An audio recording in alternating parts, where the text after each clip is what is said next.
इस वीडियो में हम बात करेंगे मैग्नेटिक फील्ड पे। तो इसे समझने से पहले हमें यह देखना होगा कि मैग्नेटिक इफेक्ट क्रिएट कैसे होता है। तो एक मैग्नेट मैग्नेटिक इफेक्ट क्रिएट कर सकता है अपने चारों तरफ, और एक करंट कैरिंग कंडक्टर भी मैग्नेटिक इफेक्ट क्रिएट कर सकता है अपने चारों तरफ। तो अगर मान ले एक मैग्नेट हम कंसीडर करते हैं, ये रहा एक मैग्नेट, तो इसके चारों तरफ के स्पेस में कहीं भी अगर एक दूसरा मैग्नेट लाया जाता है तो वो इस मैग्नेट से या तो अट्रैक्टेड होता है या फिर रिपेल्ड होता है, अर्थात इस मैग्नेट का इफेक्ट रहता है वहां पर और वो उस दूसरे मैग्नेट को अफेक्टेड करता है या फिर कहें उस पर फोर्स अप्लाई कर सकता है। तो उसी तरह से अगर मान ले ये एक करंट कैरिंग कंडक्टर है तो इसके चारों तरफ के स्पेस में भी एक मैग्नेटिक इफेक्ट क्रिएट होता है। तो हमने माना इससे करंट फ्लो कर रहा है, तो ये हो गया करंट कैरिंग कंडक्टर। तो एक मैग्नेट या फिर करंट कैरिंग कंडक्टर के चारों तरफ का जो स्पेस है जहां पे उसका मैग्नेटिक इफेक्ट को एक्सपीरियंस किया जा सकता है, उस स्पेस को अर्थात उसके चारों तरफ के उस रीजन को हम कहते हैं मैग्नेटिक फील्ड। अब इस मैग्नेटिक फील्ड के साथ एसोसिएटेड एक टर्म पे हम बात कर लेते हैं और वो टर्म है strength of the magnetic field at a point, अर्थात एक सर्टेन पॉइंट में वहां का जो मैग्नेटिक फील्ड है उसका स्ट्रेंथ क्या है, इसे हम कैसे डिफाइन करेंगे। उससे पहले तो हमें यह पता होना होगा कि वो है क्या। तो जैसे कि मैग्नेटिक फील्ड होता है, यह होता है एक मैग्नेट या फिर करंट कैरिंग कंडक्टर का असर एक सर्टेन पॉइंट में या फिर एक रीजन में। तो हम उस रीजन में इस मैग्नेट के चारों तरफ के जो स्पेस है, इस स्पेस में हम एक पॉइंट कंसीडर कर लेते हैं, फॉर एग्जांपल ये पॉइंट। तो इस पॉइंट में, पॉइंट P में हम कहेंगे यहां का मैग्नेटिक फील्ड का स्ट्रेंथ ज्यादा है या कम है। ये किस बेसिस में हम कहेंगे कि यहां पर अगर कोई मैग्नेट रहता, इस P पॉइंट में अगर किसी मैग्नेटिक पोल को हम रखते, फॉर एग्जांपल हमने रखा यहां पर एक नॉर्थ पोल को, तो यहां पर अगर एक नॉर्थ पोल को रखा जाता है इस पॉइंट में, तो उस पर अगर ज्यादा असर पड़े, ज्यादा मैग्नेटिक फोर्स अप्लाई हो इस मैग्नेट के कारण, तो हम कहते हैं इस पॉइंट का जो स्ट्रेंथ है, मैग्नेटिक फील्ड का स्ट्रेंथ है, वो ज्यादा है। और अगर इस पॉइंट में इस मैग्नेट के कारण इस मैग्नेट पे जो असर है वो अगर कम हो, तो हम कहेंगे मैग्नेटिक फील्ड का जो स्ट्रेंथ है इस पॉइंट में वो कम है। और मैग्नेटिक फील्ड के स्ट्रेंथ को डिफाइन करने के लिए हम क्या करते हैं, तो डिफाइन करने से पहले एक सिचुएशन को कंसीडर कर लेते हैं कि मान ले यहां पर इस मैग्नेट का नॉर्थ पोल है और यहां पर इसका साउथ पोल है।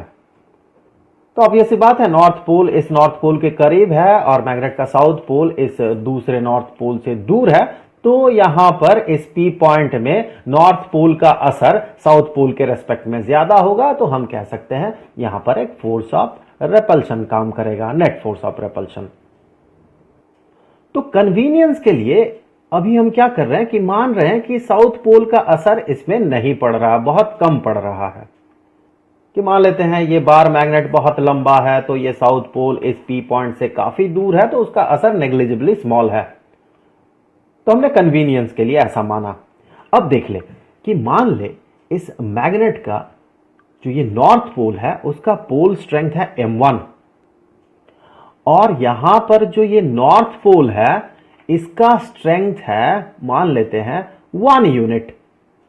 तो फिर इस पॉइंट में रखे हुए नॉर्थ पोल पे जो फोर्स अप्लाई होगा, जिसे पता करने के लिए हमें यह भी पता होना चाहिए कि इन दोनों पोल्स के बीच का डिस्टेंस कितना है। तो अगर यह डिस्टेंस r हो, तो फिर यहां जो फोर्स अप्लाई होगा इस नॉर्थ पोल के कारण इस नॉर्थ पोल पे, वो फोर्स अगर F हुआ, तो हम कहेंगे इस केस में F जो है ये बराबर होगा μ0/4 pi into m1 into 1 divided by are squared. तो वहीं पर अगर मान ले इस P पॉइंट में हमने एक पोल रखा जिसका पोल स्ट्रेंथ अब 1 नहीं है, 1 यूनिट नहीं है, जबकि इसका पोल स्ट्रेंथ है 2 यूनिट्स, तो इस केस में जो फोर्स अप्लाई होगा, अगर ये F डैश्ड होता है तो चलिए देख लेते हैं ये F डैश्ड होगा कितना। तो ये F डैश्ड ये बराबर होगा mu naught over 4 pi into M1 into 2 units divided by are squared.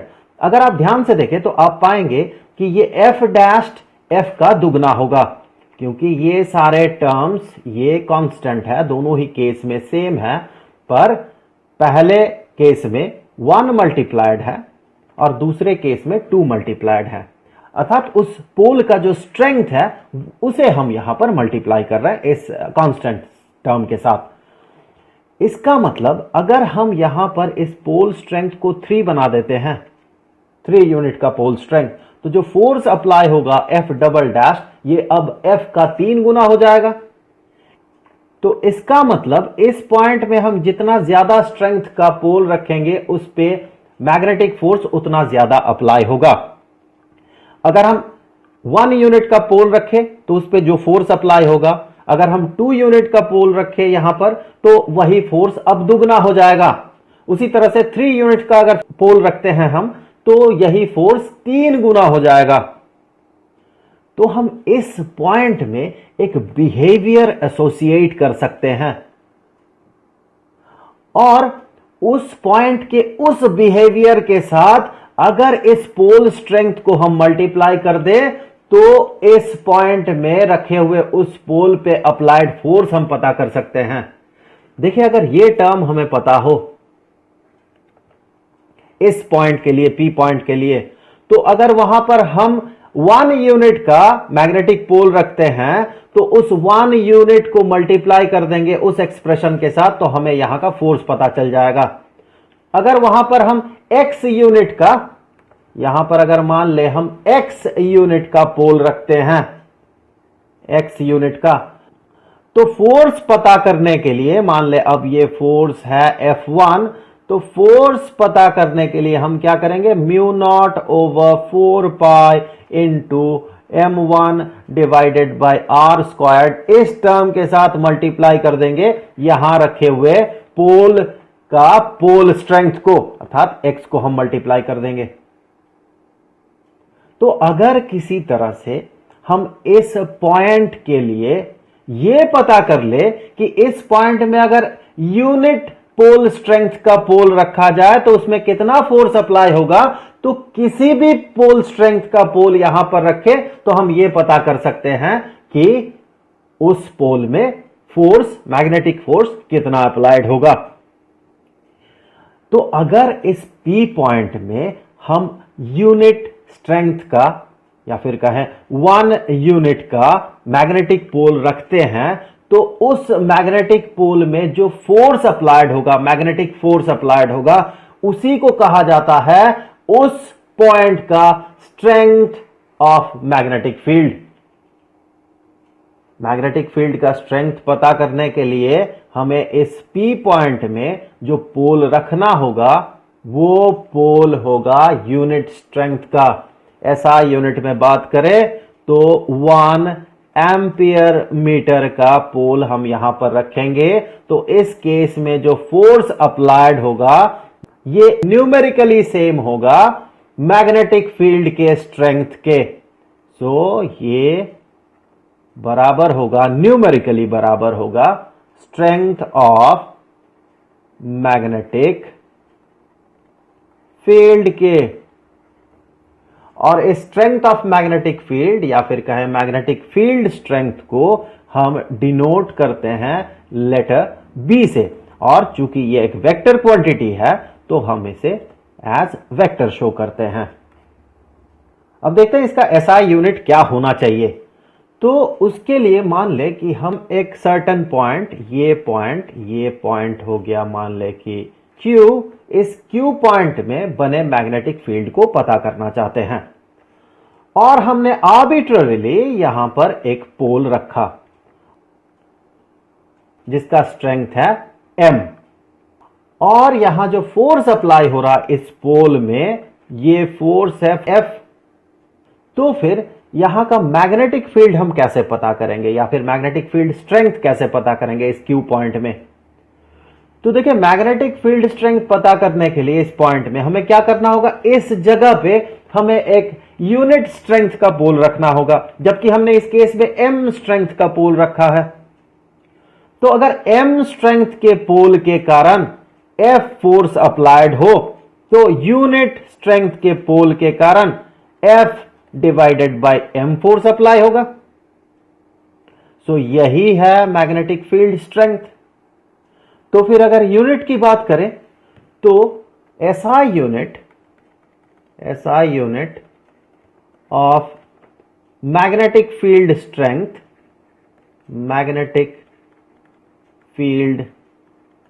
Strength या स्ट्रेंथ ऑफ मैग्नेटिक फील्ड, ये होना चाहिए फोर्स का SI unit divided by magnetic pole strength का SI यूनिट।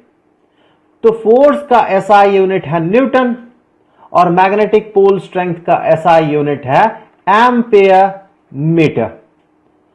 तो फिर मैग्नेटिक फील्ड स्ट्रेंथ का जो SI यूनिट है उसे हम कहेंगे न्यूटन पर एम्पियर पर मीटर।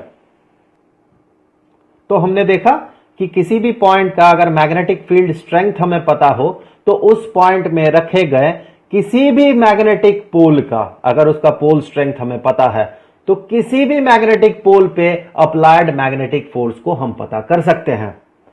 तो एग्जाम्पल के तौर पे देख ले, मान ले कि एक पॉइंट है यहां पर X।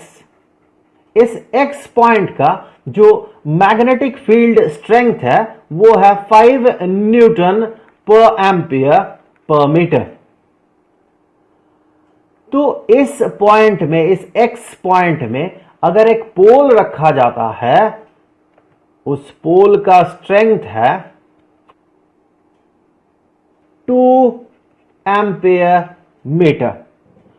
तो हमें यह पता लगाना होगा कि यहां पर जो पोल है, उस पोल पे जो मैग्नेटिक फोर्स अप्लाई होगा, उस मैग्नेटिक फोर्स का मैग्नीट्यूड क्या होगा। तो जैसे कि हमें पता है किसी भी एक पॉइंट में मैग्नेटिक फील्ड स्ट्रेंथ जो है ये बराबर होता है उस पॉइंट में रखे गए मैग्नेटिक पोल पे अप्लाइड फोर्स डिवाइडेड बाय उस पोल का पोल स्ट्रेंथ के बराबर। तो फिर इससे आगे हम कह सकते हैं कि force, applied force on a magnetic pole is equal to magnetic field उस पॉइंट का, जिस पॉइंट में हम उस पोल को रखेंगे, इनटू उस पोल का पोल स्ट्रेंथ। तो अगर आप यहां पर देखें कि ये जो B है अर्थात मैग्नेटिक फील्ड स्ट्रेंथ और ये F, ये दोनों वेक्टर क्वांटिटी है, पर ये मैग्नेटिक पोल स्ट्रेंथ जो है ये एक स्केलर क्वांटिटी है। तो इसी को हम वेक्टर फॉर्म में ऐसे भी लिख सकते हैं, force as vector is equal to magnetic pole strength into magnetic field as vector at that point। तो फिर इस न्यूमेरिकल्स में वापस आते हैं। तो फोर्स इस पोल पे जो कि 2 एम्पियर मीटर का है, जो कि X पॉइंट में रखा गया है, जिस पॉइंट का मैग्नेटिक फील्ड स्ट्रेंथ 5 न्यूटन पर एम्पियर पर मीटर है, तो इस पोल पे फोर्स कितना अप्लाई होगा। तो इस पोल पे जो फोर्स अप्लाई होगा वो बराबर होगा उस पॉइंट के मैग्नेटिक फील्ड इनटू उस पोल का पोल स्ट्रेंथ के। तो इस पॉइंट का जो मैग्नेटिक फील्ड है वो बताया गया है, ये है 5 न्यूटन पर एम्पियर पर मीटर, और यहां पर जो पोल रखा गया वो है 2 एम्पियर मीटर का, सो 2 एम्पियर मीटर। अगर यूनिट्स को देखें तो यहां पर एम्पियर और एम्पियर कैंसल आउट होगा और पर मीटर और मीटर कैंसल आउट हो जाएगा और ये बनेगा 10 न्यूटन। उसी तरह से हम कह सकते हैं कि अगर यहां पर 3 एम्पियर मीटर का रखा जाता पोल, तो जो फोर्स अप्लाइड होता वो होता 15 न्यूटन का, 15 न्यूटन का। उसी तरह से अगर यहां पर आप 4 एम्पियर मीटर का पोल रखते तो जो फोर्स अप्लाइड होता वो होता 20 न्यूटन।